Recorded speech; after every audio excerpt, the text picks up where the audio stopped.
எந்த நோயினாலும் எவ்வளவு பெரிய பிரச்சனையா இருந்தாலும் மீனாட்சியும் சுந்தரேஸ்வரரையும் மனசுல நீங்க நினைச்சுக்கிட்டு இந்த நாவுக்கரசர் பாடின ஒரு பதிகத்தை பாராயணம் பண்ணுங்க. ஒரு மருந்தாகி உள்ளாய், ஒரு மருந்தாகி உள்ளாய், உம்பரோடு உலகுக்கெல்லாம் பெருமருந்தாகி நின்றாய். இதை விட ஒரு மருந்தே உலகத்துல இல்லை.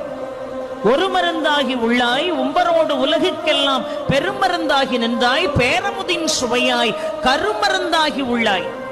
அடுத்த வார்த்தை ரொம்ப அழகாக சொன்னார் பாருங்க. ஆளும் வல்வினைகள் தீர்க்கும் அருமருந்தா, ஆளும் வல்வினைகள் தீர்க்கும் அருமருந்தா, ஆலமாயில் அப்பனே அருள் செய்யாயே என்று அழகாக பாடுகிறார் என்று சொன்னால், ஆளும் வல்வினைகள் நம்மை துரத்தி கொண்டே இருக்கிறது. அந்த வல்வினைகளால நாம எவ்வளவோ, அந்த கர்ம பலன்களால எவ்வளவோ பிரச்சனைகள்ல நாமெல்லாம் சிக்கி தவிக்கிறோமே, அந்த ஆளும் வல்வினைகள் தீர்க்கக்கூடிய அருமருந்தாக விளங்கக்கூடிய